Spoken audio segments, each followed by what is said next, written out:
मनुष्य के भीतर जो मद पड़ा है उस मद को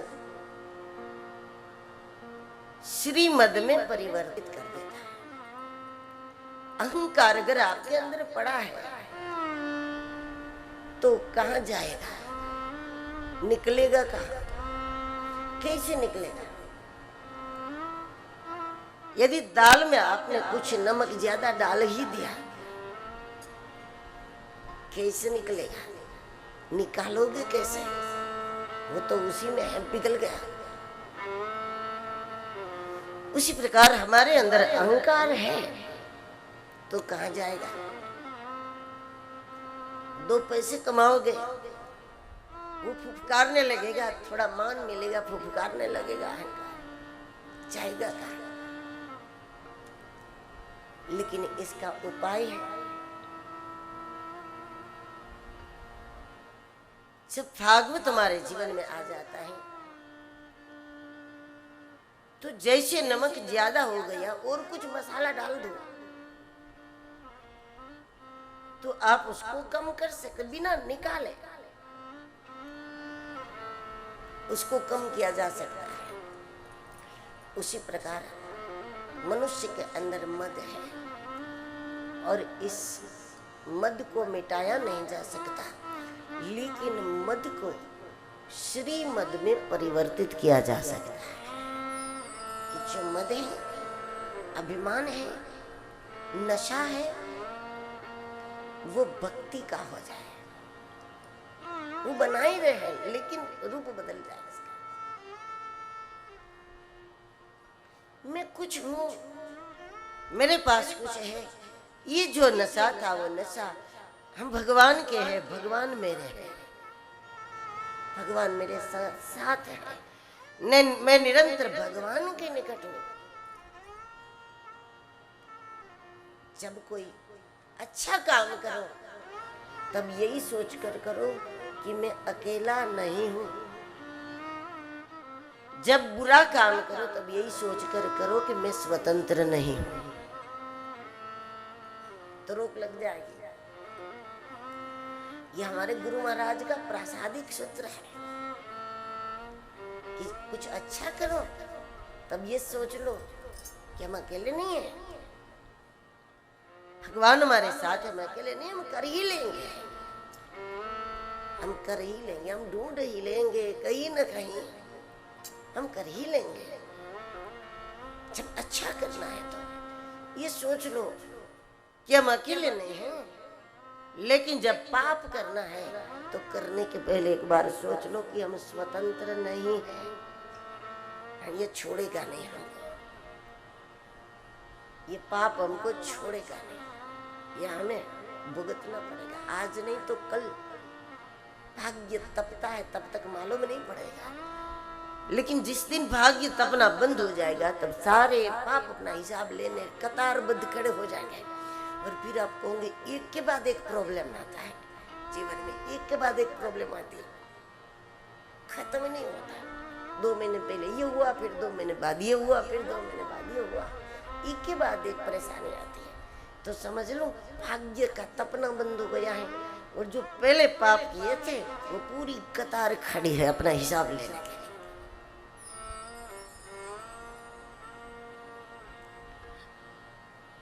कोई नहीं बच सकता।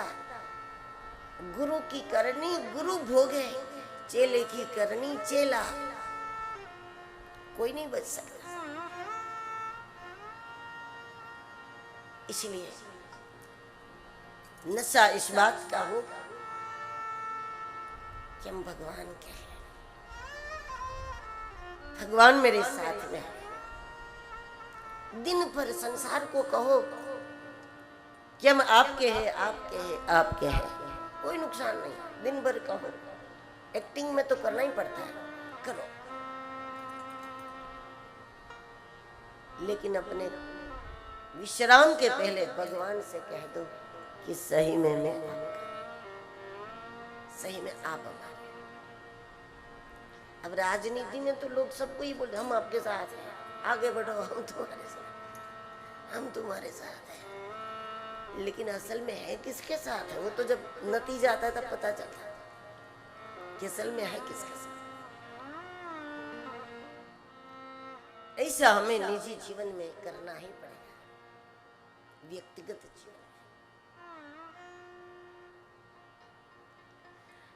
बच्चों के लालन पालन के लिए जब आप किसी को रखो, जिसको भी रखा होगा वो आपके बेटे को बेटा बेटा बेटा बेटा बेटा करे, लेकिन 10 चाहे वो नौकरी 10 साल की हो जाए या 20 साल की हो जाए, आपके बेटे के यहाँ बेटा हो जाए तब तक करे। लेकिन फिर भी अपने घर जाकर अपने बच्चे को जब वो देखती हैं तब वो बोल नहीं पाते, लेकिन अंतःकरण से मानती है कि ये मेरा है। यही भाव ईश्वर के प्रति हो कि संसार को कहो आपके हैं, आपके हैं, आप हमारे हैं, हम आपके हैं, आप हमारे, करना पड़ेगा। लेकिन प्रतिदिन एक बार ये बात स्पष्ट हो जाए कि असल में हम घर में जाकर अपने परमात्मा को देख करके एक बार कह दे कि असल ये है।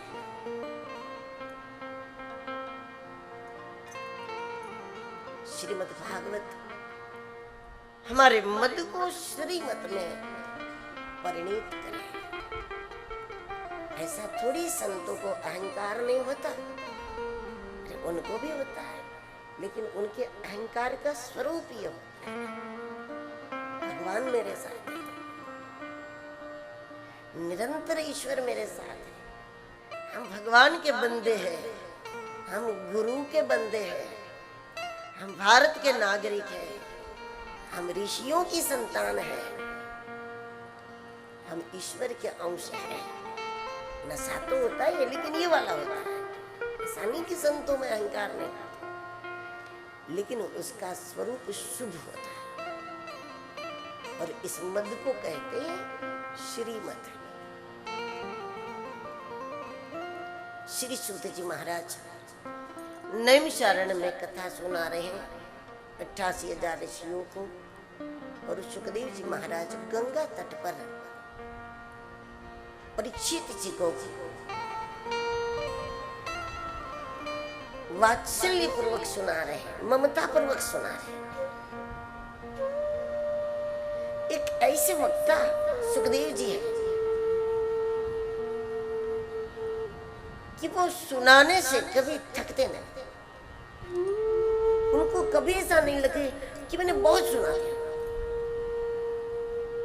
चाहे 100 कथा करे, चाहे 500 कथा कर ले, चाहे 1000 कथा कर ले, सुखदेव जी को ऐसा नहीं लगता मैंने बहुत सुनाया,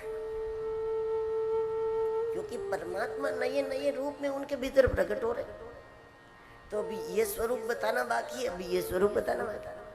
तो कभी सुनाने से सुखदेव जी को नहीं लगता मैंने बहुत सुनाया। तो परीक्षित श्रोता भी ऐसा है, उनको भी ऐसा नहीं लगता कि मैंने बहुत सुन लिया। कथा से कथा की तृप्ति नहीं होती, कथा से कथा की अतृप्ति होती है, अतृप्ति होती है, तृप्ति नहीं हो जाती कि चलो 7 दिन सुन लिया हम तृप्त हो गए।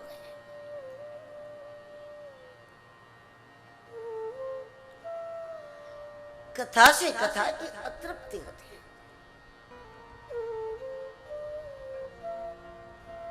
और ये बहुत शुभ है। और हमेशा वक्ता श्रोता दोनों को ऐसा लगता ही है कैसे दिन निकल गए मालूम ही नहीं पड़ा, कैसे 7 दिन निकल गए मालूम नहीं पड़ा। अरे 7 क्या 17 दिन हो तो भी आखिर यही लगेगा कैसे दिन निकल गए मालूम नहीं पड़ा। कथा की अतृप्ति बनी जाए होती ही है।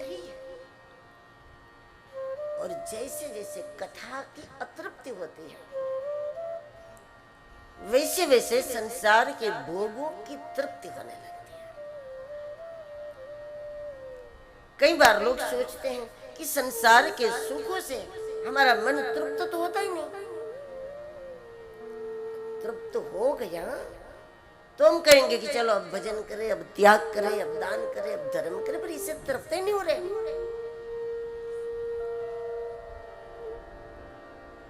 हाँ, ये सही है, संसार के सुखों से मन कभी तृप्त नहीं होता, लेकिन तृप्त करने का उपाय यह है। तृप्त करने का उपाय जरूरी है, क्योंकि अतृप्त रहना ये मन का स्वभाव है। हमें मन को कोई एक ऐसा विषय देना पड़ेगा, अतृप्ति के लिए कोई दूसरा। मन तो एक ही है ना, एक ही है, दो है नहीं। तो वो जब उसको अतृप्ति का कोई दूसरा विषय देना पड़ेगा। जब हमारा मन भगवान की कथा के विषय में अतृप्त रहे कि अभी मन भरा नहीं, मन भरा नहीं, बस, तो सत्संग की अतृप्ति धीरे धीरे संसार के भोगों की तृप्ति कर देती है। जिसको भी कथा में अतृप्ति होती है ना, मन भरता ही नहीं है, जिनको भी ऐसा लगेगा तो समझ लो कि भोगों से मन भरने लगे रहेगा, क्योंकि मन अतृप्त रहता है और उसको अतृप्त रहने की एक दिशा चाहिए ही चाहिए। सत्संग थे तो, भागवत थे तो, अब इससे अतृप्त रहने लगेगा कि अब कब मिले, कब मिले, कब मिले, कैसे खत्म हो गए सारे दिन।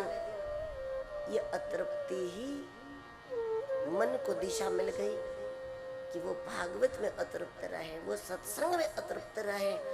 और जब ये दिशा हो गई तो संसार के विषयों में जाहि विधि राखे राम ताहि विधि रह गया, मतलब तृप्त हो जाएंगे, तभी तो कहेंगे कि ठीक है, जो है ठीक है, ऐसे हो जाएगा।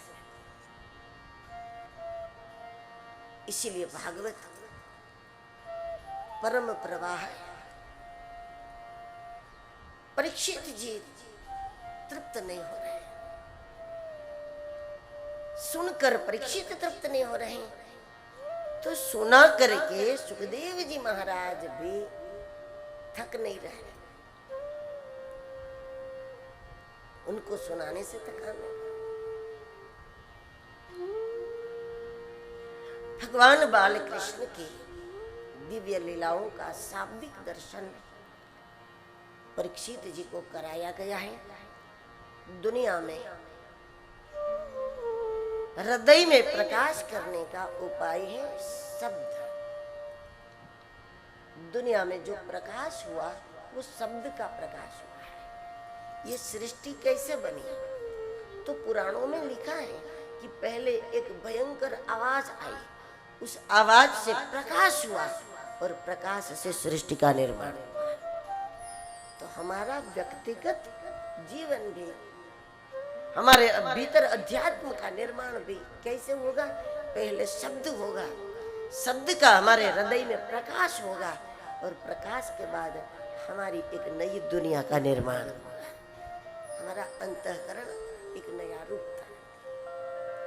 इसलिए कोई आज आरंभ करें या बाद में करें, लेकिन जीवन को सफल करने के लिए यही क्रम होता है कि पहले शब्दानंद, बाद में अनुभवानंद और उसके बाद परमानंद। यही क्रम है।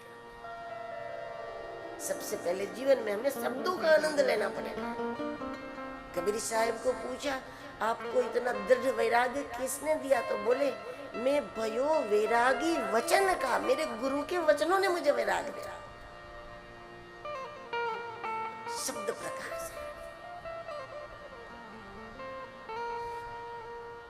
तो पहले शब्दानंद, उसके बाद अनुभवानंद। वही शब्द जब अनुभव में आने लगेंगे, यहाँ सुन लिया तब आपको सामान्य लगेगा, लेकिन जब यही जीवन में कहीं घटेगा तब वो अनुभव ज्ञान बन जाएगा कि हाँ, कथा में सुना था। फिर भले कभी भी वो घटना सामने आवे, तब आज के शब्द तब वर्तमान बन जाएगा। तो वो अनुभवानंद होता है। और अनुभव में जब सत्संग आने लगता है तब वो ब्रह्मानंद में परिणित हो जाता है। आप सोचते होंगे कि भागवत में जो लिखा है, रामायण में जो लिखा है, क्या ये घटनाएं घटी होगी दुनिया में? अब ये घटना घटी हो या न घटी हो, लेकिन एक बात निश्चित है कि इसमें जो लिखा है वो हमारे आपके जीवन में जरूर घटने वाला है। ये घटना हमारी व्यक्तिगत जीवन में जरूर घटेगी, कभी हमारे अंतर जगत में ये घटनाएं घटेगी। उस दिन हमें मालूम पड़ेगा कि ये पूतना आई, ये अघासुर आया, ये बकासुर आया, ये भगवान ने इस तरह से हमको बचाया, ये दावाग्नि है, ये कालिय नाग है। हमारे जीवन की घटनाओं में हमको मालूम पड़ जाएगा।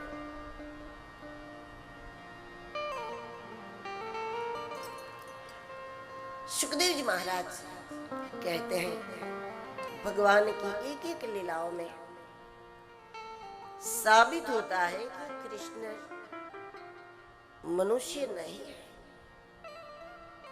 दिखने में मनुष्य है, लेकिन इस निराकार के अंदर निराकार प्रकट हुआ है। शरीरधारी मनुष्यों को ईश्वर का दर्शन करने का यही एकमात्र उपाय है। जब तक हम और आप शरीरधारी हैं तो हमें अशरीरी ईश्वर का दर्शन कैसे होगा? हमें जो कुछ देखना चर्म चक्षु से देखना है। तो जब तक हम लोग शरीर में हैं, देहधारी है, ऐसे में हमें कोई निराकार का दर्शन होगा? ये संभव ही नहीं है। जब तक शरीर में हो तब तक ईश्वर का दर्शन इस प्रकार होगा, किसी निराकार में निराकार का प्रागट्य होगा, जिसको हम लोग महापुरुष कहते हैं, अवतार कहते हैं, सदगुरु कहते हैं, सिद्ध कहते हैं। वो दिखने में हमारे जैसे होते हैं, लेकिन भीतर से देखा जाए, स्वभाव से देखा जाए, शक्तियों से देखा जाए तो बिल्कुल हमारे जैसे नहीं होते। क्योंकि उस मनुष्य आकार में, उस निराकार में निराकार का प्रकटीकरण हुआ तो वो स्वभाव से अलग पड़ेगा। हमारी उनकी कार्य पद्धति अलग होगी, हमारा उनका दृष्टिकोण अलग होगा। एक ही घटना में हमारी उनकी विचारधारा अलग होगी, क्योंकि उनमें निराकार प्रकट हुआ। तो शरीरधारियों को भगवान का दर्शन इसी प्रकार होगा।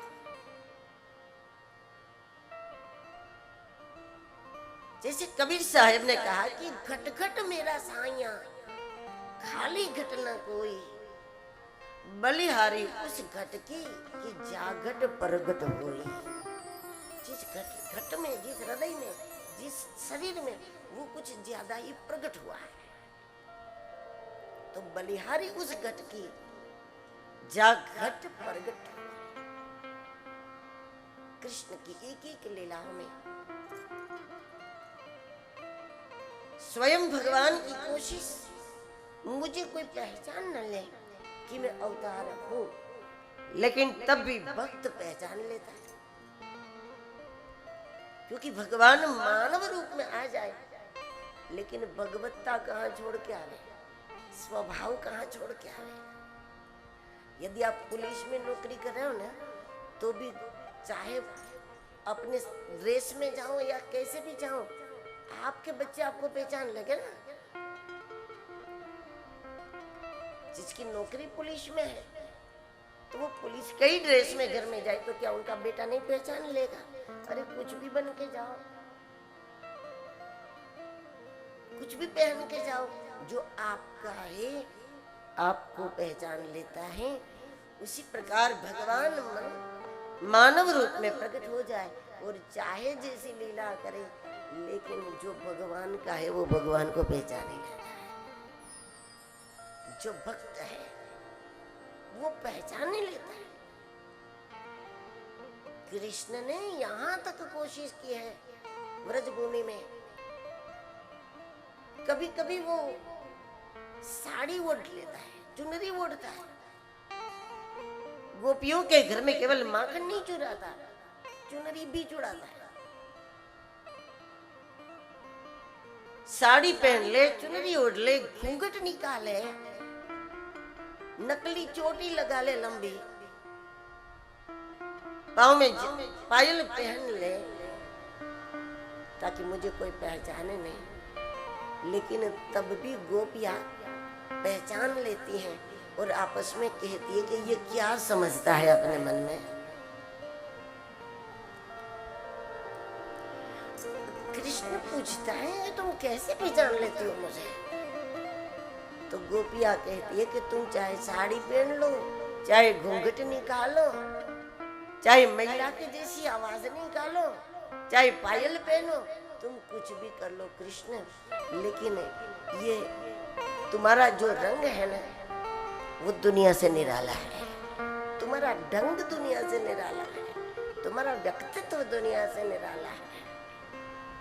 तुम अपने आप को छिपा नहीं पाओगे, कुछ भी कर लो हम पहचान ही लेंगे, तुम चाहे जो कुछ बन के आओ।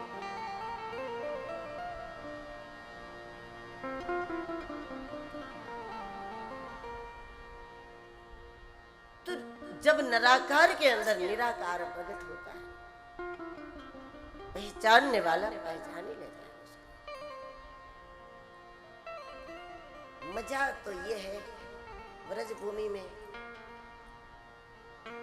सब जानते हैं कि ये भगवान है, भगवान को भी मालूम है कि ये सब मुझे जानते हैं।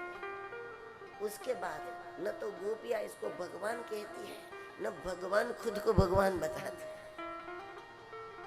सबको सब मालूम है।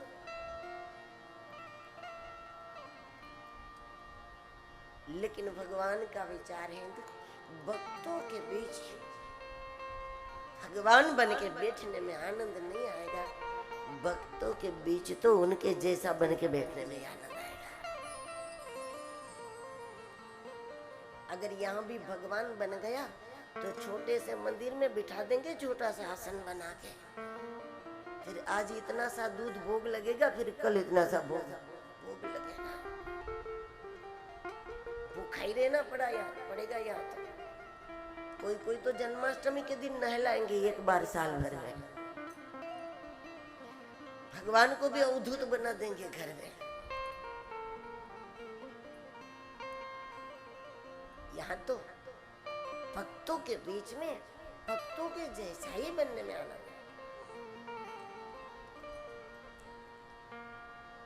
लेकिन व्रजवासियों की स्थिति बदल गई।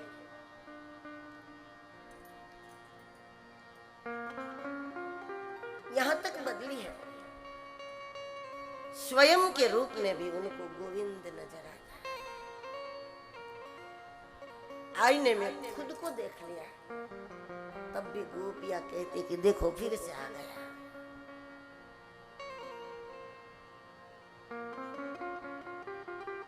श्याम की खोज में राधा श्याम बन गई। फिर गोपियों से पूछने लगी कि मेरी राधा कहाँ गई। खुद राधा श्याम बन गई और फिर श्याम बन करके राधा ही पूछने लगी गोपियों से कि मेरी राधा कहाँ गई।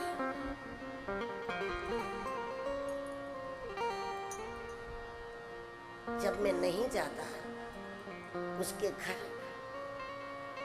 अपने बच्चों में भी उनको कृष्ण नजर आता है। यही तो उन्नति है अध्यात्म की। कोई साधक साधना के द्वारा, जप तप के द्वारा इतनी ऊंचाई को प्राप्त कर ले, भगवान ने सोचा तो क्यों ना मैं भी अब थोड़ी मदद कर दूं। मैं सबको ब्रह्माकार कर,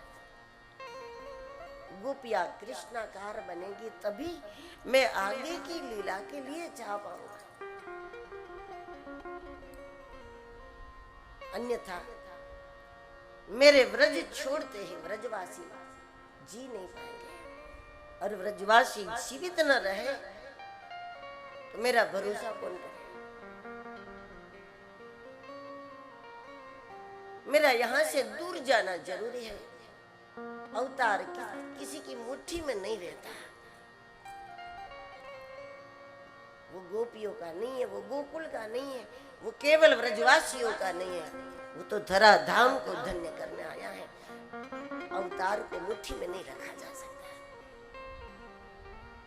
मुझे आगे बढ़ना है, लेकिन मैं यहाँ से निकलूं, मेरे निकलने के बाद अगर व्रजमंडल में कोई मर गया मेरे वियोग में, तो ये बात ठीक नहीं होगी। मुझे उनको भीतर से कृष्ण बना देना है। जब वो स्वयं में ही कृष्ण की अनुभूति करें तो रोएगी जरूर, लेकिन मरेगी नहीं। रोने का कारण केवल इतना होगा इसका,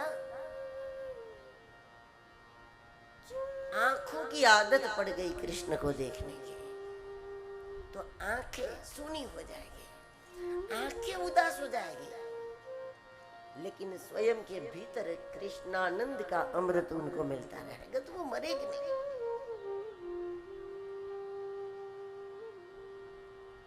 संपूर्ण व्रजमंडल को कृष्णाकार बनाने के लिए भगवान ने रात्रि के समय, पूर्णिमा की रात्रि में बांसुरी बजाई। पूर्णिमा है मतलब स्वयं कृष्ण परिपूर्ण है, कृष्ण ही पूर्णिमा है। यहाँ कैलेंडर की कोई पूर्णिमा नहीं है। जीवन में कोई एक पहुंचा हुआ सद्गुरु मिल जाए तो आज नहीं तो काल, मृत्यु के पहले वो अपने भक्त को भी पूनम बना देता है, पूर्णिमा बना देता है। ब्रजवासियों के जीवन में,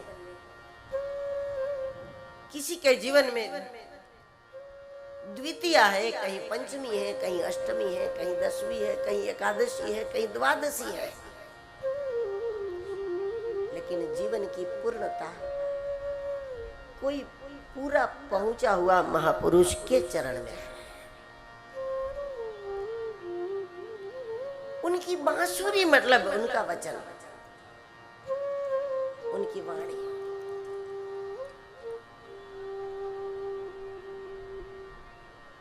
जैसे जैसे आप गुरु वचन को पीते जाओगे, सत्संग को पीते जाओगे, आपका मन रूपी चंद्रमा है वो एकम में है तो द्वितीया में चला जाएगा, फिर तृतीया में चला जाएगा, चतुर्थी में चला जाएगा। और सत्संग करते करते करते, बांसुरी सुनते सुनते ही एक दिन हमारे भीतर पूर्णिमा का चांद प्रकट हो जाएगा, हमारा मन निर्विकार हो जाएगा, पूर्णतः।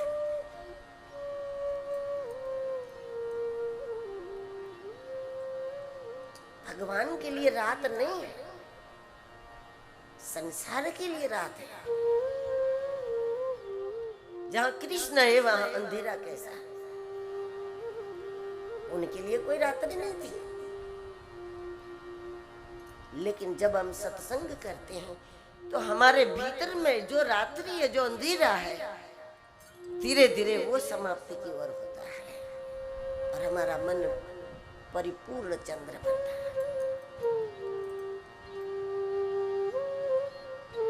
भगवान पिता रात्रि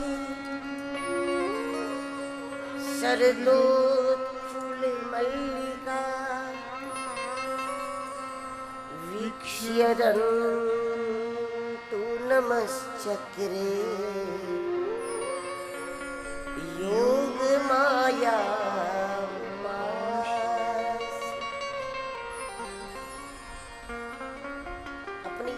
माया का आश्रय लिया, अपनी आत्म शक्ति का आश्रय लिया, मतलब श्री राधा रानी का आश्रय लिया। श्री राधा श्री कृष्ण की आत्म शक्ति है। साधक जीवन में गुरु परंपरा में आधार है गुरु, गुरु वचन, और जो आधार है वो ही राधा है। निरंतर राधा राधा राधा बोलो तो 2 अक्षर का जो शब्द है वो 3 का बन जाएगा, और वो आधार आधार आधार।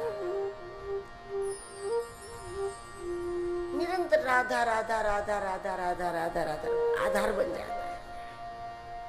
तो अध्यात्म के अवकाश में, अध्यात्म के आकाश में हमारी उड़ान जिस आधार से होती है वो आधार राधा है।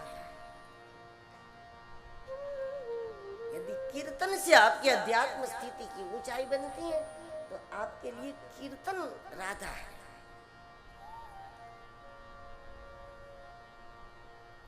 ध्यान से आपकी आध्यात्मिक ऊर्जा उड़ान लेती है, तो ध्यान आपके लिए राधा है।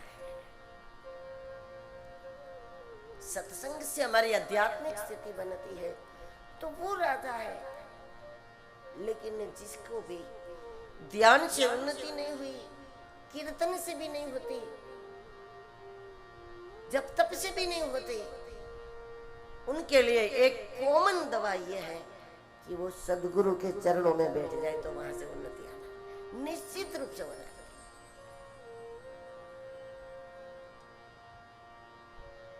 श्री राधा ये कृष्ण की आत्म शक्ति है, कोई अलग महिला का नाम नहीं है।